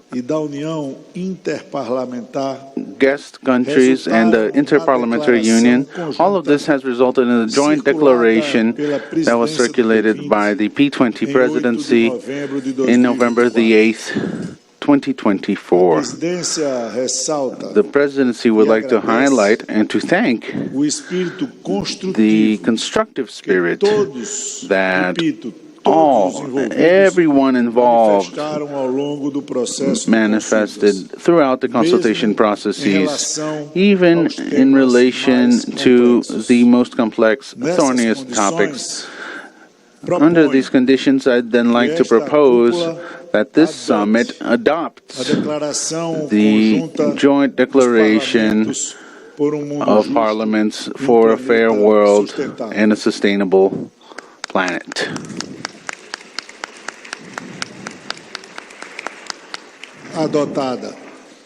Adopted, therefore. Ladies and gentlemen, in the light of negotiations around our joint declaration, the President, under the responsibility of acting as the facilitator of consensus, also makes the following speech coming from the presidency. I'd like to emphasize, as the President, that this manifestation is an essential part of the path that has brought us to the adoption of the joint declaration. In the context of the 10th G20 Parliamentary Speakers Summit, which took place in Brasilia in November the 7th and 8th, 2024, some members and other participants manifested their points of view on issues of a geopolitical nature involving, among others, Russia and Ukraine, and the situation in the Middle East, especially in relation to Gaza and Lebanon. Some members and other participants considered that these issues should be dealt with in P20 since they impact the world economy and priority themes discussed in this very summit. The fight against hunger, poverty, and inequality, sustainable development, and the construction of global governance adapted to the 21st century. On the other hand, all other members and participants considered that the P20 is not an adequate forum to discuss these issues. In my opening speech of the summit, I renewed an appeal that every parliament should be engaged in the promotion of peace, with special attention given to the protection of life of civilians and innocent people. I also reminded that as representatives of your peoples, parliaments should increase their mobilization around international agreements directed towards peace. Despite the fact that different points of view were expressed throughout the summit, the P20 should, in the vision of this presidency, strengthen its capacity to really be a robust and inclusive platform ruled under the consensus principle to lead to greater cooperation between the presidents of G20 parliaments. Thank you very much.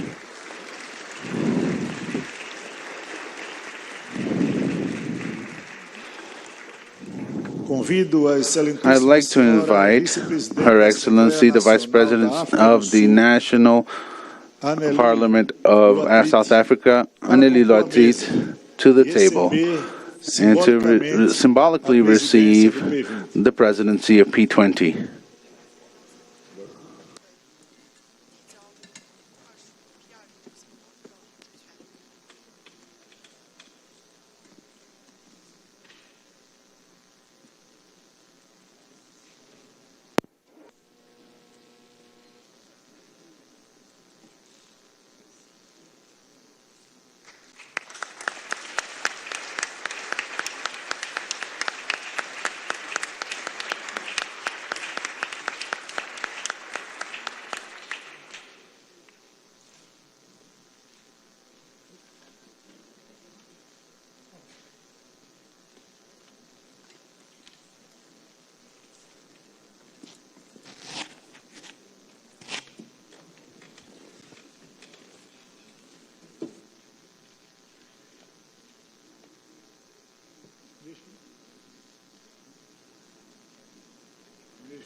Neste momento, convido todos a assistir. At this time, I'd like to invite you all to watch a video offered by the South African delegation, the next country to take on the P20 presidency.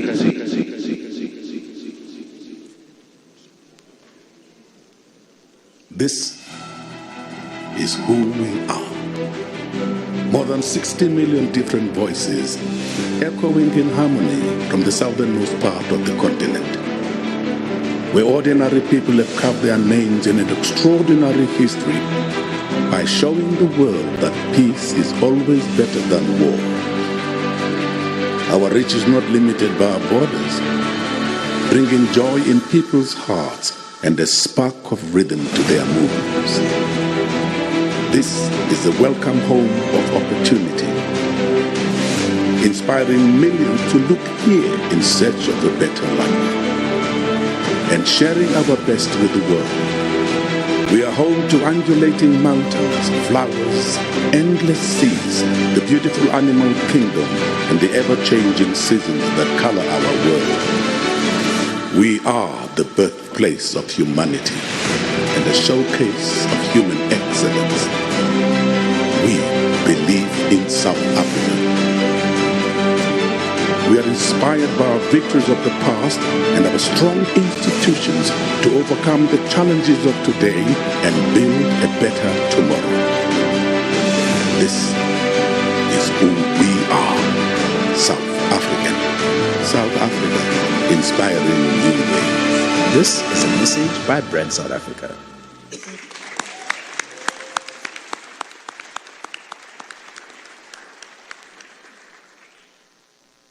I now have the honor to give the floor to the Vice President of the National Assembly of South Africa, Annelie Lotriet. Honourable President Rodrigo Pacheco, Honourable President Arthur Lira, Honourable President of the IPU Tulipa Axon, Honourable Presiding Officers of G20 Parliaments, distinguished Members of Parliament and G20 countries, esteemed guests, ladies and gentlemen. I address you today on behalf of the Parliament of South Africa with a deep sense of gratitude. We extend our sincere appreciation to the Parliament of Brazil and the Inter-Parliamentary Union for graciously hosting and warmly welcoming the parliamentary representatives of G20 countries at this highly successful P20 Summit of Speakers. Let us collectively express our gratitude for the generous hospitality extended by our esteemed hosts throughout our stay. Muito obrigado, Honourable President Rodrigo Pacheco, Honourable President Arthur Lira, and Honourable Tulipa Axon. It fills me with great pride to convey that South Africa is poised to assume the presidency of the G20 starting December the 1st this year. This indeed makes an historic moment, not only for our nation, but for the entire African continent, as it signifies the very first G20 summit to be held on African soil. We eagerly anticipate the opportunity to reciprocate the warmth and hospitality we have been fortunate to receive. Honourable colleagues, under South Africa's 2025 presidency, the overarching theme that will guide all G20 engagements is solidarity, equality, and sustainable development. This theme is a testament to our nation's unwavering commitment to addressing global challenges through robust multilateralism, with the United Nations serving as the cornerstone of this effort. It is our firm belief that by strengthening international cooperation within the formal rules and commitments that our countries agree to, we can achieve solidarity, peace, equality, human rights, and sustainable development for the betterment of all. In alignment with this vision, South Africa remains steadfast in advocating for the needs and aspirations of Africa and the Global South. We are resolute in our stance for the reform of global governance institutions, endeavouring to render them more representative and responsive to the requirements of the developing world. Moreover, South Africa is committed to accelerating programs aimed at achieving the 2030 Sustainable Development Goals.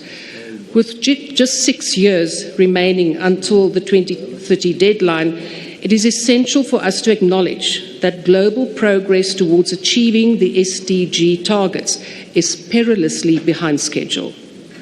Dear colleagues, we are sitting on a ticking time bomb.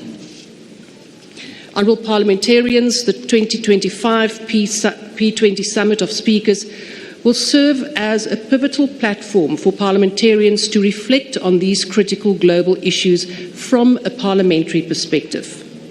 It is our vision to engage in profound discourse on the role our legislative bodies can and should play in ensuring adherence to multilateralism, contributing to fair and inclusive global governance reform, fostering peace through dialogue, and driving progress towards the SDGs while averting a climate crisis.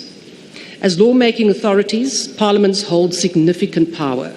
We possess the ability to ensure that our country's laws align with the commitments of the SDGs and the Paris Agreement. We must critically evaluate whether our national laws and policies, notably our nationally determined contributions, are sufficient to address climate change mitigation and adaptation across various policy areas, notably to protect the most vulnerable in our societies. If inadequacies are identified, these must be addressed. The 2024 UN Nationally Determined Contributions Synthesis Report published on 28 October 2024, alarmingly indicates that current national climate plans fall short of what is needed to prevent global heating from devastating economies and jeopardizing countless lives and livelihoods worldwide. This report stresses the pressing need for bold, new national climate plans to avert climate chaos, urging stronger investment, economic growth and opportunity, among various other benefits. Clearly, we have our work cut out for us. Furthermore, as oversight bodies, parliaments are entrusted with the responsibility of enforcing accountability. We have the authority to hold our governments accountable for their actions or inactions in the face of the myriad challenges confronting our world. It is incumbent upon us to pose demanding questions, insist on substantive answers, and rigorously follow up on our inquiries. In South Africa, our constitution empowers parliamentary committees to summon any person to appear before them to give evidence on oath or affirmation or to produce documents. I'm also excited to share that our National Assembly Rules Committee recently, on October the 31st, agreed upon several new rules and guidelines aimed at enhancing the effectiveness of the 7th Democratic Parliament. This includes the establishment of a dedicated oversight committee on the presidency, further reinforcing our existing parliamentary oversight mechanisms. Our institutions are also responsible for approving the national budget. Thus, we play a pivotal role in ensuring that our government's budgets and commitments are aligned with overarching developmental priorities. Furthermore, significantly, we must guarantee that government spending remains transparent and geared towards just causes and the upliftment of those most at risk. I underscore these powers, honourable members, particularly in the light of the concerns expressed by our constituents regarding the limited accountability of the G20. The G20 has faced criticism regarding its lack of transparency. As the P20, serving as the representative arms of our governments, we are uniquely positioned to address this gap through our parliamentary mandates.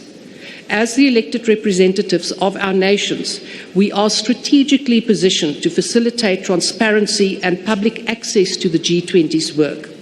At P20 engagements, we can also share valuable information among ourselves to ultimately strengthen domestic oversight over our government's implementation of G20 commitments. Evidently, much is within our purview to advance the SDGs through various parliamentary avenues at our disposal. South Africa, therefore, is enthused about hearing your insights, ideas and strategies pertaining to the role of the P20 in fortifying the efforts of the G20. In closing, honourable colleagues, South Africa eagerly anticipates hosting you in the Rainbow Nation in 2025. I thank you.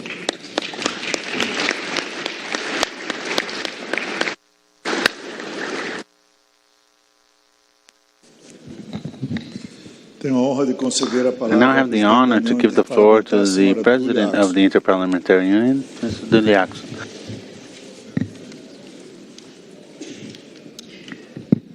Your Excellency, the President of the Lower House of Brazil,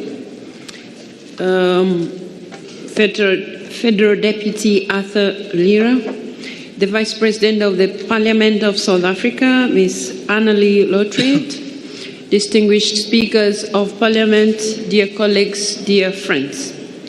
We have just concluded 3 busy days of our work that has given us the opportunity for fruitful exchanges of good practices and opportunities of collaboration that should enable us to advance the ambitious objectives that together we have set for ourselves.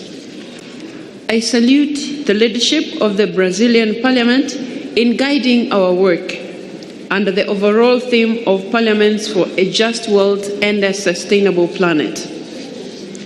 On the issues of hunger, poverty, and inequality, I am encouraged by the scope and breadth of our discussions, which have enabled us to identify a number of solutions and causes of action.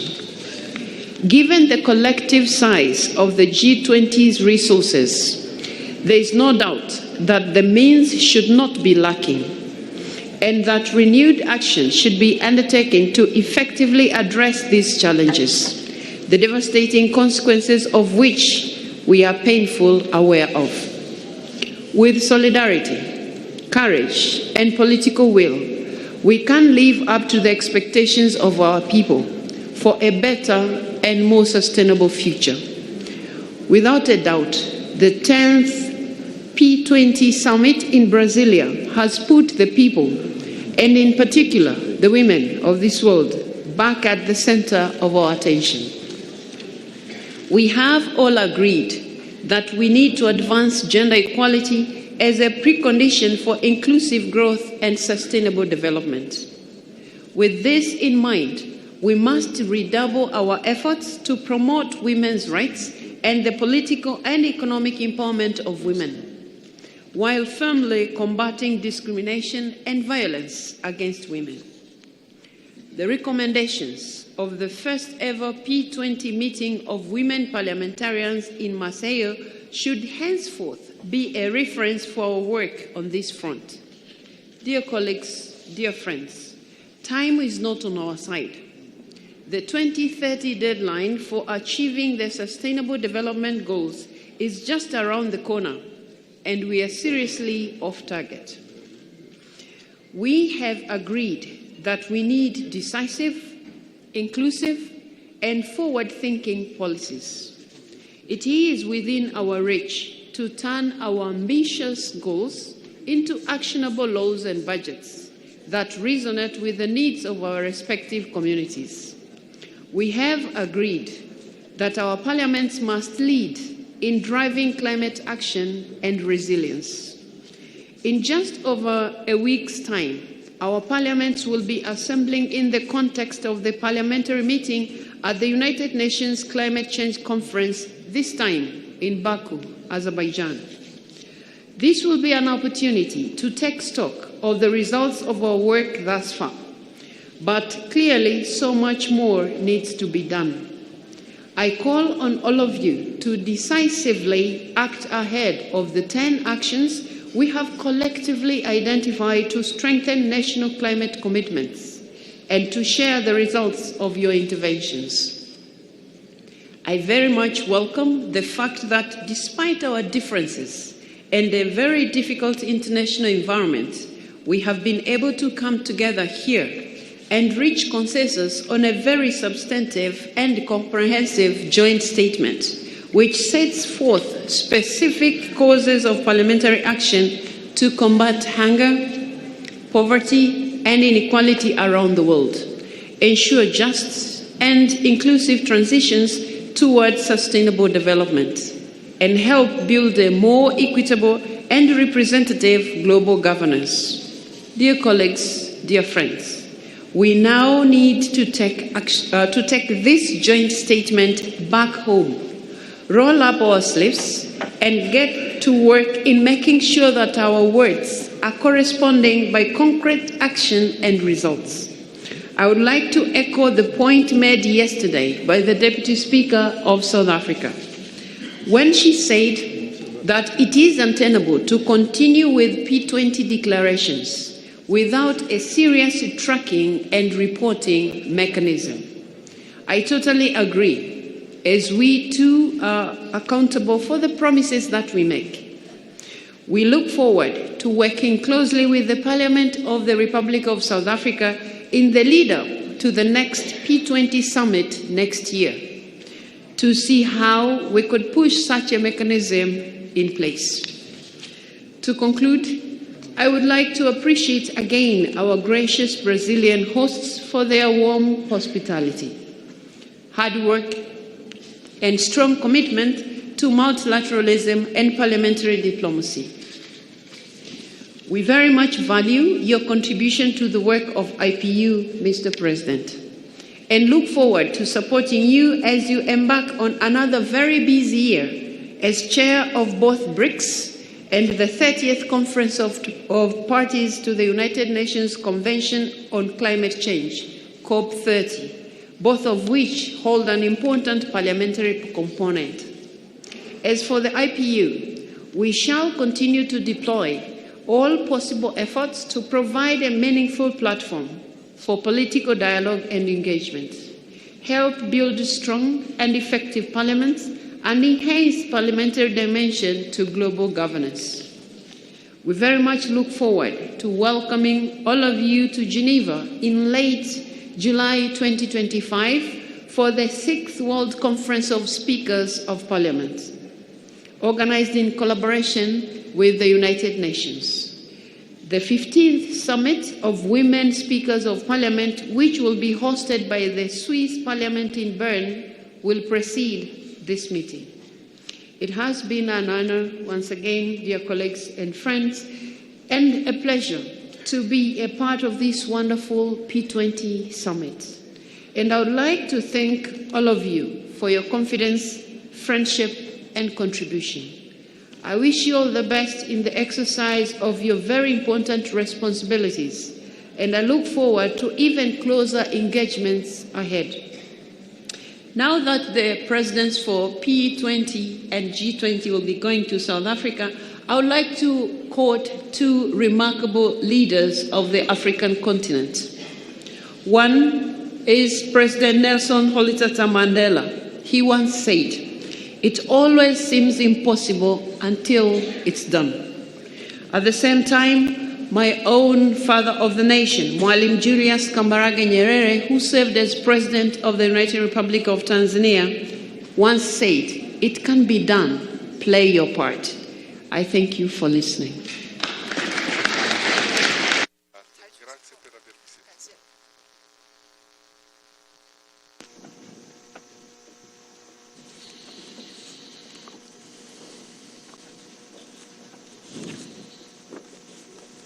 Senhoras e senhores presidentes de parlamento, dear ladies and gentlemen, presidents of parliament, Mr. President of Inter-Parliamentary Union, Ms. Tulipa Axon, and the President of the National Assembly of South Africa, Annelie Lotriet,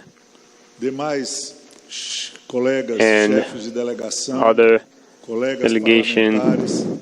chiefs of delegations, parliamentaries, ladies and gentlemen, representatives of diplomatic bodies. Dear ladies and gentlemen, with a double feeling of gratitude and satisfaction that I address to the members of P20. I think the hard work of all delegations with the broad participation and attendance in debates with the relevant contributions that you provided. And especially a special greeting to Brazilian parliamentarians, federal representatives, senators for the cooperation and enthusiasm since the first moment. Also, I would like to thank the international organizations that were present with a special mention to the Inter-Parliamentary Union, a partner since the very first moment in the organization of this summit. I'd like to highlight as well the acknowledgement and my gratitude to the workers of the Chamber of Deputies, without the competent education and also the workers of the Senate, this event wouldn't have been successful as it was. I also share the feeling of satisfaction, complete satisfaction of reaching what we have reached as the presidents of G20. Dear parliamentarians, in the summit in New Delhi, October 2023, when we received this responsibility from the hands of the Parliament of India, our dear friends, until today, when we handed to the Parliamentary of South Africa, Brazil employed the best efforts to strengthen P20 as a key piece in the scope of G20. If the Parliament is the place for discussions of the society, the union of parliaments could not be something else other than the stage of important debates of the problems and global problems and challenges. G20 gathering the most important economies in the world is in charge of sharing what is impacting the lives of people. That's the goal of politics. It's clear that P20 should and must provide a contribution to G20 in the debate of global issues, making the parliaments closer to the decision-making processes and facilitate the implementation of agreements in each country. Understanding that the parliamentary diplomacy has relevance, increasing relevance in the multilateral agreements. It calls our attention the importance, the growing importance in dialogue in the world marked by the volatility of the geopolitical balance. Here, today, we are together as representatives of our peoples. We cannot be absent of the search of the development that will build solid bases to peace and prosperity. This motto is very timely. Parliament for a fair and sustainable world. Until when women and men of all peoples have dreamed with this ideal. Humanity never had so many resources to reach it. And then we must insist in the search for a better world, more prosperous, Pacific world. The dialogue among nations is a key means for us to reach this goal. However, there is no justice with people in hunger. There is no justice when poverty and inequality are present in the lives of billions of people. The working session on this topic was very fruitful, and it gains more relevance in a scenario in which the world is still recovering from the COVID-19 pandemic. Sustainable development is also a very urgent topic and requires bold and shared decisions. In the past 2 years, we approved in this Chamber of Deputies a robust and broad set of measures for environmental preservation and energy transition, facing all the international efforts on climate change. It is clear the importance of the debates we had in the sustainability working session, viewing the proximity of COP29 in Azerbaijan, starting in a few days. Dear ladies and gentlemen, if we wish that global challenges are properly debated and resolved, and the international institutions to be respected in their accepted decisions, it is unavoidable to deal with the reform of global governance. We want to have more transparent international institutions and also more representative.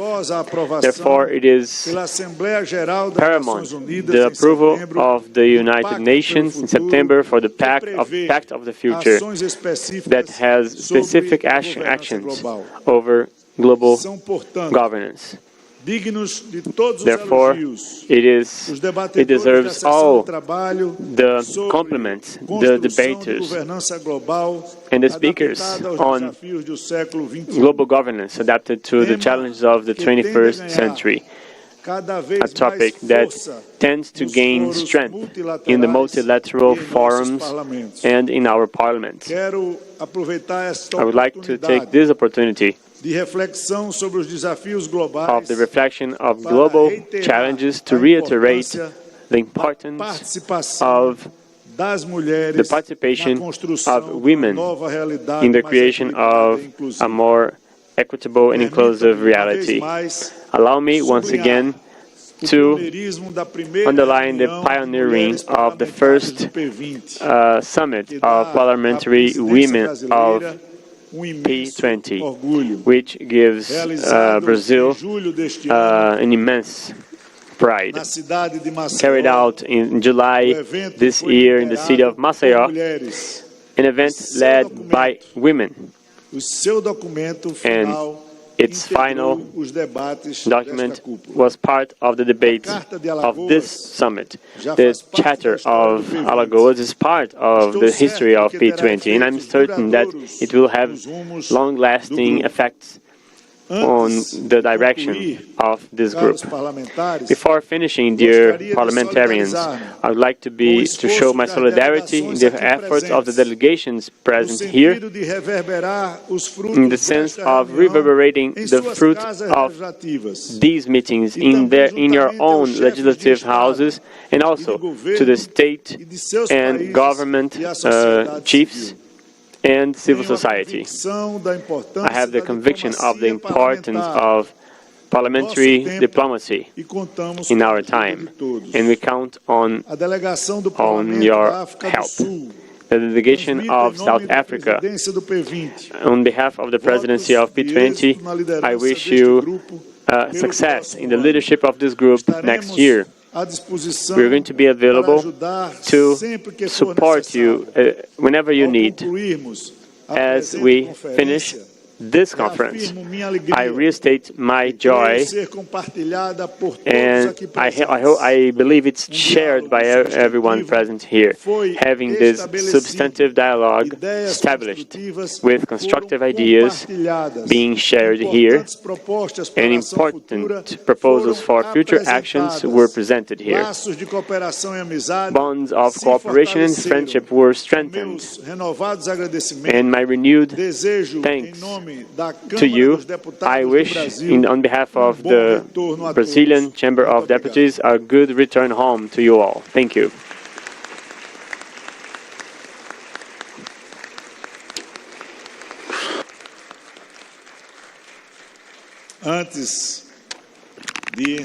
Before we finish the solemn session, I would like to sincerely thank all authorities present here today and everyone who honored us by being here. And we'd like to close the session. Thank you.